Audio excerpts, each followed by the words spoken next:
Welcome to the Yoga Therapy Hour. My name is Amy Wheeler, and I will be your host today. This is a solo episode inspired by the Polyvagal Institute. I have the good fortune of working for the Polyvagal Institute, and they have an Introduction to Polyvagal Theory course that runs several times per year. And I am so blessed to be what's called a pod leader.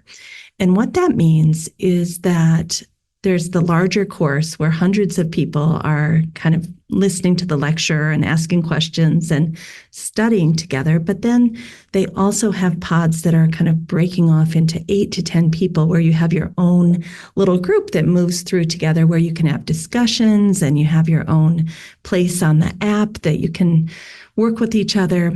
And so this morning at 6 o'clock a.m., which is the time that my pod goes, because I have the international pod, meaning that people all over the world are joining us. I had such an amazing discussion with our group, and I wanted to share some parts of it with you because I think it's profound. And I think so many of us are finding that we have a very similar situation. We have a very similar human experience that we have come to and figured this out on our own over time. But once we found things like yoga or polyvagal theory, there was an aha moment to say, oh, this is the human experience. Hundreds of millions of people have felt this over all of time and space. I am not alone. It is part of being human. And so I just wanted to share some of the gems from my pod this morning, because I just saw little light bulbs going off for myself and for the attendees in the group. And I want to assure you that you are okay. You are a human that is having this very challenging experience here on earth, full of suffering, that your mind and your body and your nervous system are working the way that they're intended to work, which is to let you know when there's a threat, either real or perceived, to try to keep you safe, if possible, from that real or perceived threat. And basically, your body knows. It doesn't lie to you. You can trust your body. Welcome to the Yoga Therapy Hour podcast. We hope that you're enjoying this podcast each and every week. In addition to this podcast, Marlisa Sullivan and myself, Amy Wheeler, we are hosting a group inside the Polyvagal Institute. It's a free group where you can learn about yoga, yoga therapy, and polyvagal theory. We'd love to have you come on over there too to enjoy some of that free content. And I'll put the link in the show notes so that you can get over there easily.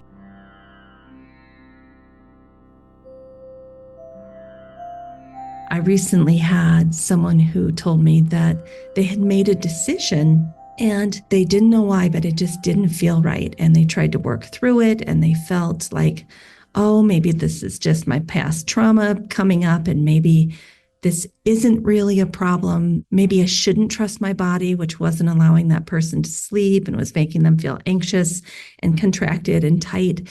And so they came to me and they said, I don't know if I've made the right decision. I'm not feeling well. My body is giving me these signals and I can't tell if that is perceived threat or real threat. And I said, it doesn't matter. Listen to your body. Your body knows. Over time, when your body feels safe, you will have discernment. Your prefrontal cortex that makes decisions and is logical and rational, it will be able to come online and think through these things. But we can never get to that top-down processing where the brain is telling the body how to function and yes, it's safe and it's okay and you can do this. We can't get there until we listen to our bodies and allow our bodies to feel safe. And so in my opinion, with my friend that was going through this challenging decision, I said, it doesn't matter if it's the right decision or the wrong decision. Your job right now is to listen to your body and to help your body and your nervous system feel safe. And through that process, eventually things will get digested and your body will be able to trust itself. You will trust your body, your mind and your body will be more connected. And then we can talk about thinking our way through these things. Now, the downside to that, I think people think is, oh, am I just going to shrivel up and be a hermit and miss all the opportunities, and I'll never get where I'm going because I'm too scared and I'm too shy and my nervous system is too overloaded. I don't actually worry about that, because in my 30 years of experience of working with people, I have not yet seen that happen. What I have seen happen is that people get clarity. They, over time, realize, oh, this is the lifestyle I need to have structured. This is the way that I function best. I need a slower life. I need more space. I need more time. I can't push too many things into my day or I don't feel well. Getting clarity about that is a good thing. That doesn't mean you're fearful or you're too shy or you're unable to do things. That's just the reality of how some of our nervous systems and minds work, and that it is crucial that we provide our nervous systems with that kind of safety and nourishment, and we don't overload ourselves. So if you come to that place after you've basically convinced your body over time that it's safe, it's okay, we can move into the world and live our life purpose. If you've already done that work and then you still find yourself shy or not getting yourself out there as much as your society might tell you you're supposed to, I would say that's not a problem. That's discernment. You know yourself, you know your body, you know what you need to keep yourself safe and to nourish yourself. And through that discernment, you don't have to have any guilt or shame about being a quieter person or an introverted person or a neurodivergent person. That's good that you discovered that. And on the flip side, I found a lot of people that are not those things. They're not introverted. They're not neurodivergent. They just needed to feel safe. They needed to come home to self. They needed their nervous system to feel safe from the bottom up, from the body up, giving those messages to the brain saying, hey, it's pretty good down here. We're okay. That when that happens, sometimes people blossom and they do come out of their shell and they do feel comfortable sharing who they are with the world. And they do start going for opportunities. I'm thinking of one of my very special students who came in so shy. And after about 2.5 years of training, like, it is so beautiful to see her out there in the world doing her thing, getting jobs, being a bright light. And it makes me smile to see how creating that sense of safety and nourishment for her own nervous system over a period of time really showed her who she really is, and that she can get out there in the world and shine brightly. So neither one is better than the other, the introverts or the extroverts, the people who need a little more time to nourish themselves and recover from social interactions versus the people who actually get energized by getting out there in the world.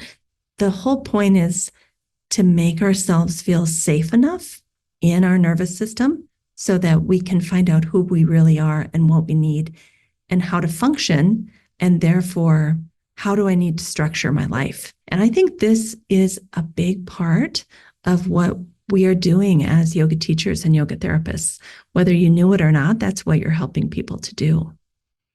Whew, so let's take a breath there and take that in. Maybe you even need to rewind what I've just said and listen to that part again, because I think that is a big deal, that you don't have to worry about if you're making the right decision or the wrong decision. Your first and primary goal is to make your nervous system and your mind feel safe. And whatever happens from there will be a good thing. Those decisions, that discernment, knowing who you are, why you're here, and what you need to do in the world, it will all become very clear if you can accept yourself as you are. So that's number one. Number two, and this is where the pod experience this morning with the Polyvagal Institute came in, that when we talk about top-down processing versus bottom-up processing, a lot of us break that down to the vagus nerve, and that is a big part of it. But there's many other physiological systems in the body that are also incorporated into top down versus bottom up. And let me just break down those concepts for a minute so that we're all on the same page with our language. So from the top down means that you are able to work from your prefrontal cortex. You're able to work from the newest part of your brain that is thinking, rationalizing, that is logical, that is organized, that says, here's the sequence of things we need to do. Here's the order we need to do them in. Here's the priorities. Here's how I need to structure my day. All of that is top down. Also, what is considered top down is that when we experience the stress response or the fight or flight response, or even the shutdown response where we just turn into comatose, to be able to think your way through, oh my gosh, I'm having an anxiety attack, or, oh goodness, this is not a good situation. I need to get out of here. Many times when we're in those threatening situations, whether it's a true threat or perceived threat, doesn't actually matter at this moment. When we perceive threat, number one, we are allowed to get out of that situation. And we don't have to have that argument in our head.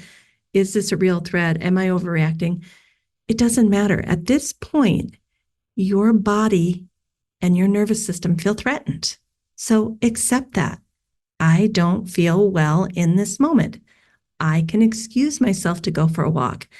I can go out to the car and grab my whatever I think I need to grab and take that time. I can go to the restroom. I can leave the party. I can, there's a variety of things that we can do to remove ourselves, because as long as we're in this threat response, we don't have access to top-down processing. We don't have access to thinking our way through this. So that's number one. Do you need to remove yourself? And how can you keep yourself safe and feel better until you can do stage 2, which is to nourish yourself, to get your nervous system and your mind back online so that you can think your way through it. I think so many of us are guilty of being in this anxiety response or panic attack response and shaming ourselves, like, why couldn't I think my way through that? Why couldn't I make a good decision? Why did I lose my words? Why did I say the wrong words? Well, because your prefrontal cortex is completely offline. It's not convenient. I'm not saying that being in a job interview and losing your words is a good thing. I'm just saying this is your nervous system trying to protect you and trying to survive, full stop. And so we just have to accept that for some of us, that's how our nervous systems function. And no amount of pushing ourselves and overloading ourselves is going to change that. We have to maybe remove ourselves until we can feel enough safety to bring the top-down processing back online. Now, that is 20% of the data that's moving between your brain and your body. Only 20% is from top down. That's for higher cognitive thinking. 80% is convincing your body that it is safe so that your body sends messages up through your spinal cord into your brain saying, actually, we're okay down here. The digestion is working well, the heart rate is working well, circulation is working well, all systems are online, body feels okay. So our real work in these moments when we think we have to make a cognitive decision, usually we don't have to, and we can't, in fact. The real work is, how do I bring my body back online? Priority number one. And I have some suggestions, and this is what we talked about in our pod. Number one, can you go walking? Can you start to move your body? Can you jump or hop in place? Can you do tapping, EFT, right? Emotional freedom technique, tapping into your body. I'm patting myself in different places. What that's doing is sending sensory input to your body so that eventually it can go up and tell your brain you're safe. In EFT or tapping, they'll add affirmations or thoughts And so in that instance, you're tapping your body like, okay, body, you're safe, you're here, you're alive, you're surviving. And I'm thinking very positive, happy thoughts. So you're doing both the bottom up and the top down, right? So I think EFT is an amazing technique for that reason, that it's actually hitting it from both directions. But you can go walking, you can go dancing. I love the idea of putting on like drum beat music and just moving your feet right, left, right, left, right, left, and moving your arms, mobilizing. When we mobilize our body to music, to a beat, we get back into the body. We tell the body it's safe. Our bodies remember these ancient indigenous cultures. This is programmed into our DNA to be co-regulating with our people and to hear music and to move to that music together. Even though you may be doing it all alone in your living room, there is some deeper part of you that has a remembrance. I don't know if you know this, but there are 4,000 people throughout all of time and history that contributed to your DNA. Your grandparents and their grandparents and their grandparents. If you go all the way back, there's 4,000 people, more than 4,000, that contributed to your DNA. And a lot of their trauma, a lot of their joys, a lot of their ways of coping, and the way that those 4,000 people's nervous system and mind functioned in this world have come through you and are coded on your DNA. So you can go back to that. You can go tap into that. I come from Northern Europe, and I remember the first time that I watched something, I think it was called The Vikings on Netflix. There was another one that I can't remember the name of, but I had a visceral response in my body to that show. I heard of the Vikings and I knew I probably was a Viking. Like cognitively, I was like, oh yeah, I come from Viking stock. It's always a joke.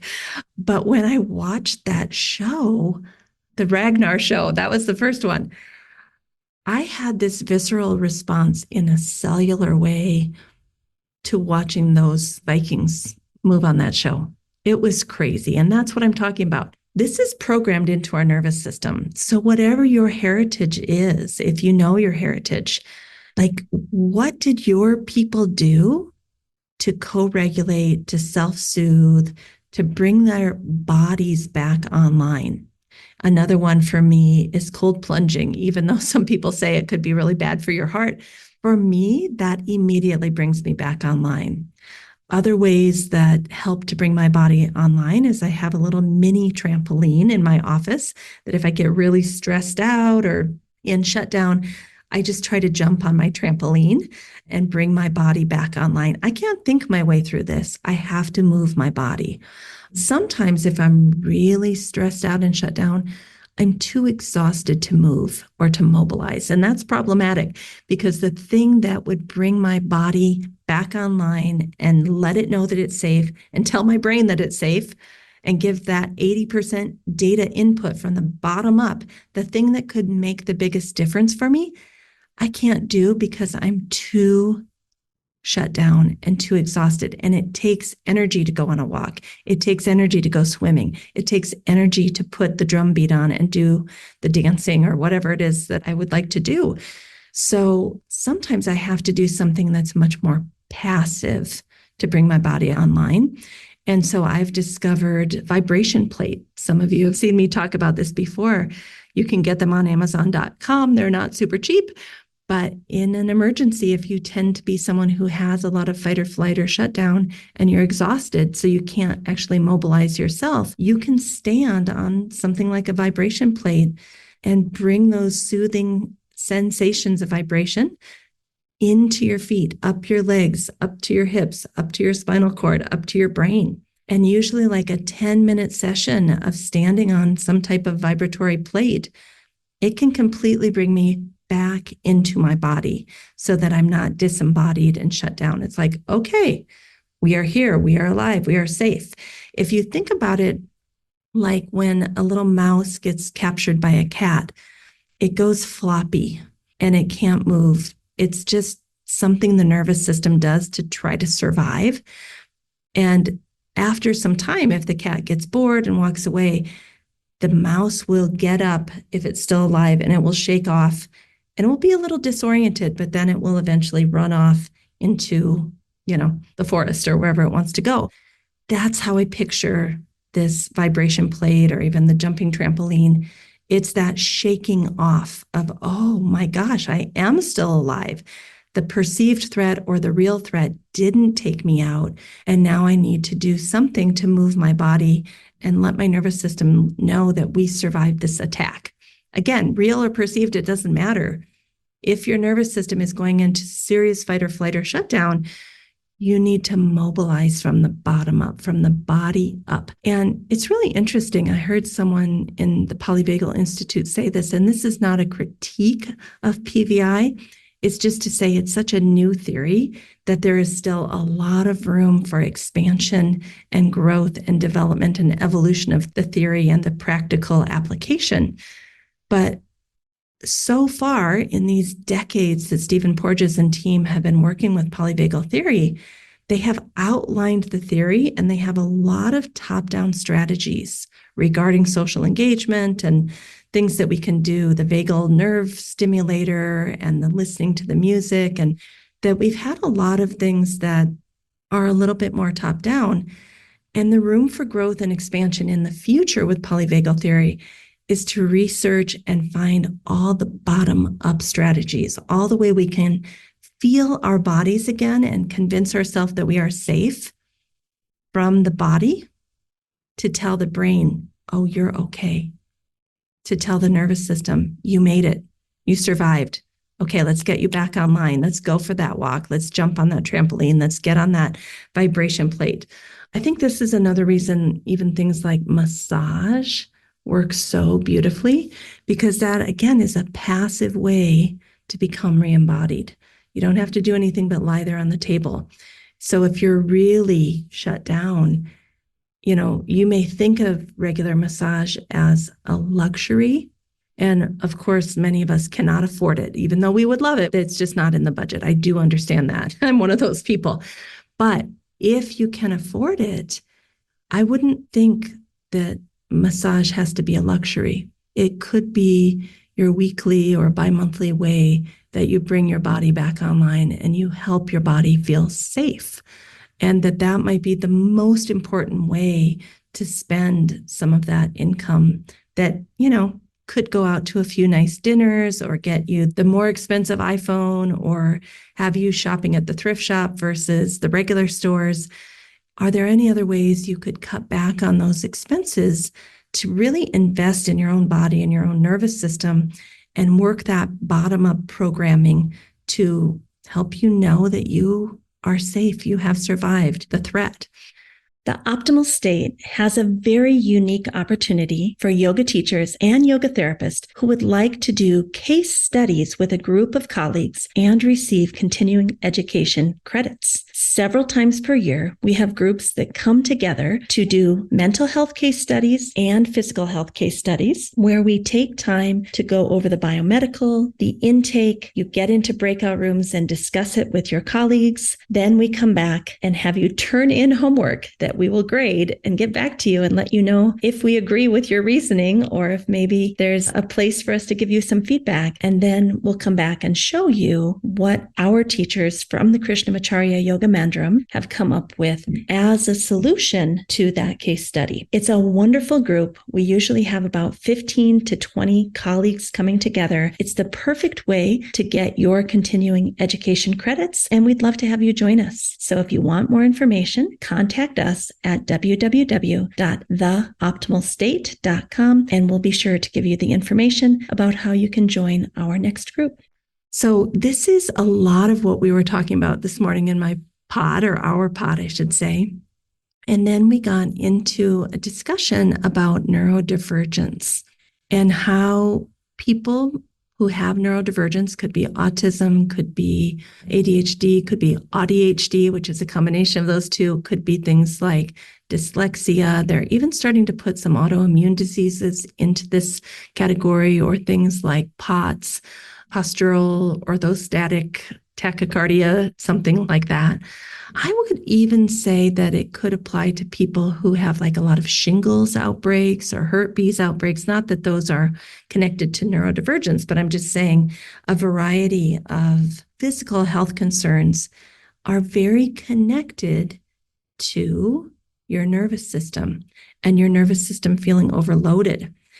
And so we were talking about how to basically provide space for your nervous system to digest and unpack the events of the day and structuring our lives in a way that can work for us, which is a real challenge when it comes to sustainability and providing for ourselves financially. How can we find that balance between I can pay my bills and yet I'm not overloading my nervous system all day, every day at an 8-hour job where I have to be in contact with too many people and I can't digest and process all of this, right? So a lot of people who are highly sensitive and have nervous systems that take in a lot of data, they can't work full-time at a 9-to-5 job in a regular setting. They need to be self-employed. They need to work part-time.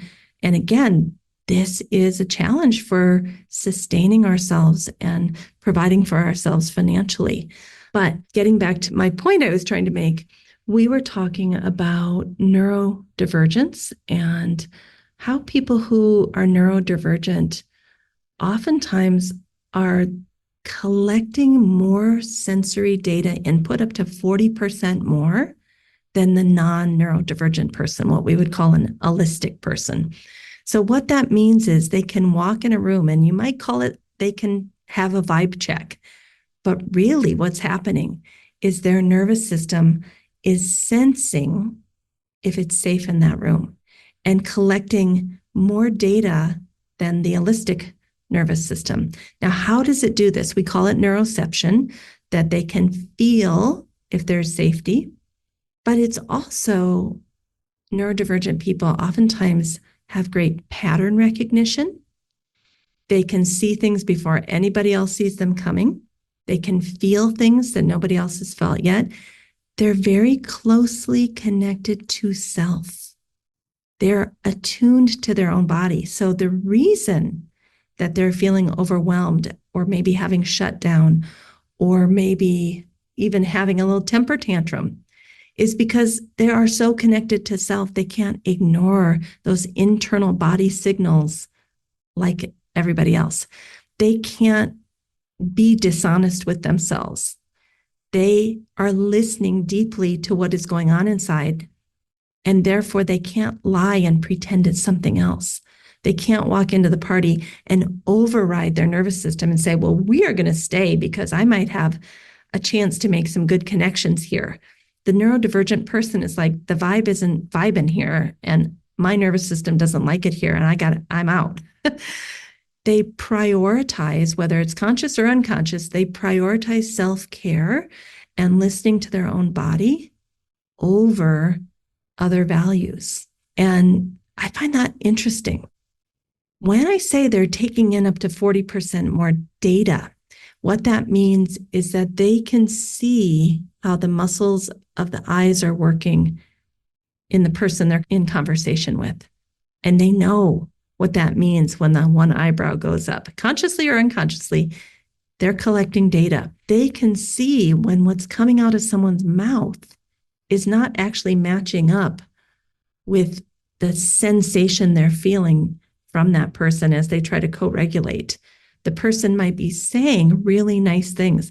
I'd like to help you. You seem like a nice person. Let's get together sometime. But the neurodivergent person can feel in their body that this person is never going to call me.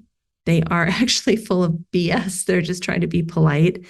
And the neurodivergent person listens to that instead of overriding it with some cognitive story. So I call being neurodivergent a superpower because there's a built-in BS detector that they or we know when things aren't adding up. And there's a value around honesty, authenticity, and saying what's real. Now, this can get people into trouble, neurodivergent people into big trouble, because we are the vibe checkers. We are the honesty protectors. We are the ones willing to say, hey, your words and what I'm feeling aren't matching up. I don't believe you. You're being duplicitous. Or like that will come out of our mouths, and it's unpleasant. It's not, and I put this in air quotes, socially acceptable. But I'm going to argue that neurodivergent people actually are living examples of polyvagal theory, because that bottom up processing is so strong, and there's such a deep connection to self that cannot be ignored, that maybe the rest of us or you, holistic people, non-neurodivergent people, can override with that top-down processing. Whereas somebody might say, I value getting this job and I have to stay at this party to network, to hopefully meet somebody who's powerful that can help get me in the door. The non-neurodivergent person can top-down process and override and turn off any ability that the nervous system has to communicate. Like, nope, we are not listening to your nervous system. Go away. You're not being helpful. I don't want your honesty. I don't want your communication right now. Please shut that down. They can do that, and they can get places. I would argue that over time, that turning off and basically saying, I'm not going to listen to my nervous system, could cause health problems.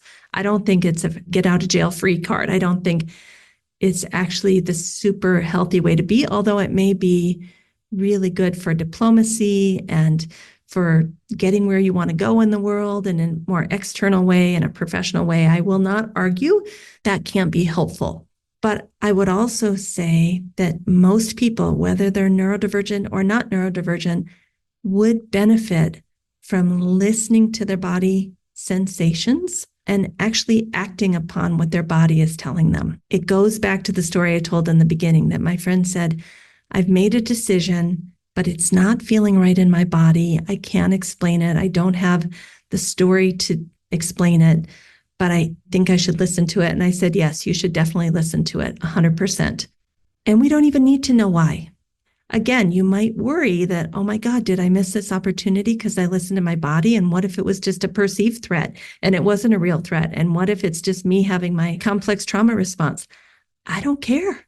I honestly don't care, because until we can help our nervous systems to feel safe, that is step one. You cannot override that with cognition and say, oh, well, I'm going to get ahead and get the connection and get the opportunity, and then I'll take care of my nervous system. No, that is not how it works. Step one is taking the 1 to 3 to 5 to 10 years to reprogram yourself from bottom up, to take care of yourself from bottom up processing. And yes, it may appear that during that time that you're reprogramming your body and your nervous system to recover from your trauma, to recover from intergenerational trauma that maybe came through your DNA and your cellular structure and the way that your cells function. It may seem like, wow, I'm taking too long. I'm going to get behind. I'm going to be 40 or 50 or 60 years old and miss out on my career. I'm going to argue that career that you're striving for, or that thing, that marriage, those kids, it was not going to turn out anyway, the way you thought, the way that you had this fantasy in your mind, the way I had a fantasy in my mind. It wasn't going to turn out to be that fantasy life, because our nervous systems can't handle pushing through, and they will rebel and they will shut down. You know, a very delicate example for me was that I really wanted to have children. And for whatever reason, it never happened. Tried for 17 years, never happened. All the tests came back fine. There was no problem in our bodies. I think it was my nervous system protecting and saying, I'm not healed enough to support another life yet. And unfortunately, ran out of time to make that happen in this life. And that involves a lot of acceptance. But when I listen to my students and look at my friends that also had a highly sensitive and delicate nervous system, that somehow they were able to get pregnant, whether that was natural means or through in vitro fertilization or IVI, it doesn't matter how it happened. A lot of them with highly sensitive nervous systems are finding motherhood so challenging, not because they don't love their children with all their heart and they would never trade it in.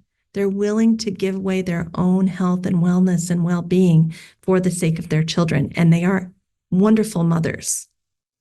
That's not the point. The point is because the highly sensitive nervous system could not do any more than it was doing, usually the moms or the dads are the ones getting sick then.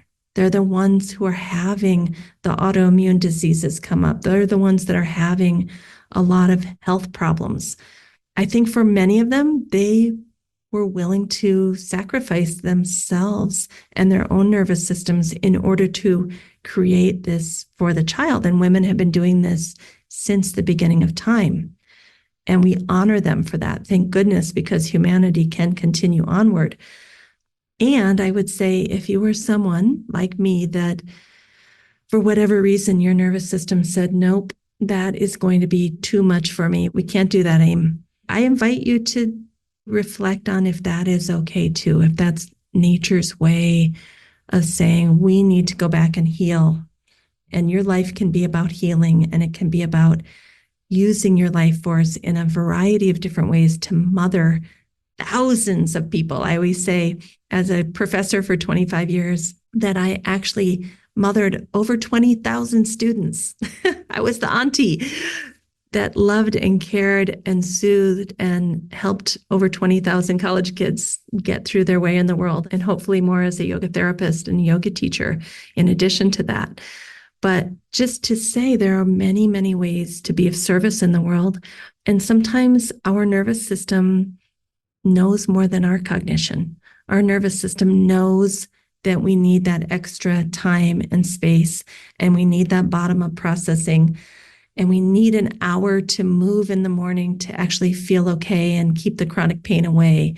And we need to have regular meal times, and we need to not pack our day too full and have a yoga nidra in the afternoon or a gentle floor asana practice or postures in the evening before bed. That for some of us, it feels like a full-time job to keep ourselves healthy and to work with our own nervous systems from the bottom up. So if there's one thing I really want you to take away from today and this kind of review of what we were talking about in the pod group with the Polyvagal Institute, it's the importance of bottom-up processing and nourishing your body and moving your body on a regular basis and setting that up in your life so that when your nervous system is in freak-out mode, it has a sustainable foundation to work with. It remembers what it feels like to be embodied. It remembers what it feels like to have cues of safety coming in and moving up to the brain to say, we're going to be okay. And we have a plan. This is another thing I talked about with the pod this morning. Like, what do you do when you get in sympathetic response? What do you do when you go into dorsal vagal and you completely shut down? Have a plan ahead of time, because you're not going to be able to think your way through that and figure out what to do in the moment. Have your vibration plate set up. When I feel this way, I stand on the vibration plate. Or when I feel this way, I hum, Brahmhari breathing, and I feel the vibration in my chest. There's a variety of different things you can plan out ahead of time and have in place so that when your body goes into that mode, as it will and as it should, that you know what to do to bring yourself out of that shutdown response or even that strong sympathetic response. And so the cue of the day, the lesson of the day is, what are you going to do for your body? Not thinking your way through it, because thinking is offline for most of us in these situations. What are you going to do for your body? And that's not to say you can't also do like emotional freedom technique where you're doing the tapping and saying the mantra or the affirmation too. I guess what I'm saying is there probably needs to be some body component. It's not just brainwashing yourself or going to your therapist with top-down processing, thinking your way through it. There has to be a mobilizing, a use of different muscles, moving the cortisol through, bringing you back into your body on a regular basis every single day. It's not something you do when you get to that sympathetic response or shutdown response. It's something you have in your day. You do it every day, and you have a plan for when you get into those uncomfortable states. You have your okay, I go stand on the vibration plate, or I go get a massage, or whatever it is that you can figure out for your life. Some people do a foam roller. That works for some people to kind of convince their body it's safe. You're okay, honey. You're going to make it. You survived the latest threat. And again, doesn't matter if it's a perceived threat or a real threat. Your number one job, your number one priority is to make your body feel safe. And through that, you will have top-down processing. You will be able to think your way through it. So anyway, thank you for listening today. I wanted to share this with you. I think it's such profound work that we're doing in yoga and yoga therapy. And I want to give you words to express what I'm sure all of you felt when you came to the yoga practice and realized the transformational effects. This is probably what happened to each and every one of us when we went to that first yoga class and was like, whoa, what just happened? How come I feel so good? This is why you felt so good. You came into your nervous system from the bottom up. You became embodied in that first yoga practice.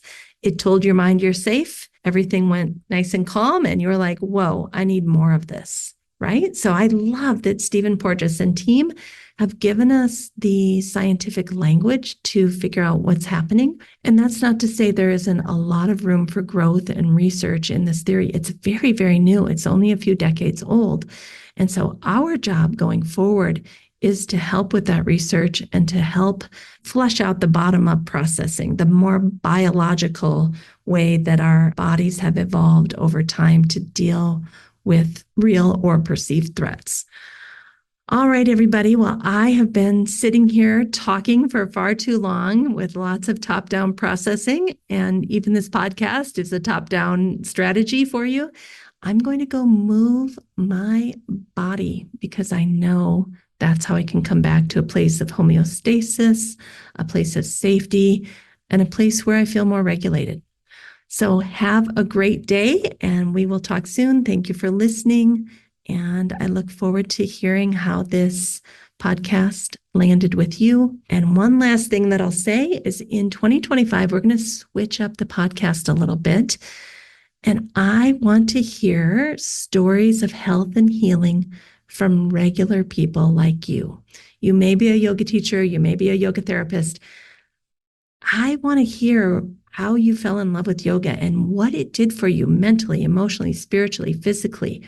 I want a year-long podcast series of actual stories of health and healing and beyond. Spiritually, how did yoga transform you spiritually? So if you email me, amy@amywheeler.com, I would like to just hear a little paragraph about your story of healing and how that happened for you through yoga, yoga therapy, and or Ayurveda. And it's not that you can't have other techniques that help too, but the focus needs to be yoga, yoga therapy, or Ayurveda. And tell me your story. And, if it looks like something that would fit into the podcast and maybe we haven't talked about too much, I would love to send you the link to schedule your personal podcast. So I look forward to hearing your stories all throughout 2025, and have a great day. Thanks so much for listening, everybody. Bye-bye.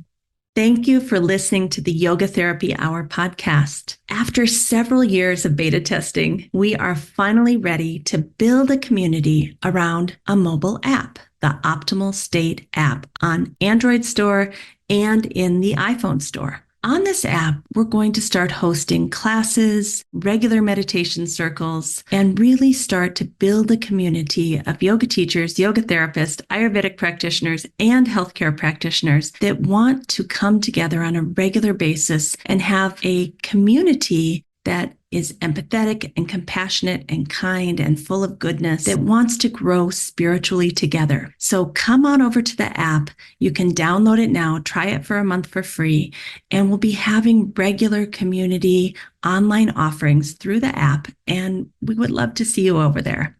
All right, we'll see you soon. A special thank you to our team here at Optimal State. We are truly a global family. George Mantuan, one of our executive producers. Adam Satchel, senior media producer and sound engineer from the Philippines. Krishna Panchal, a producer from Canada.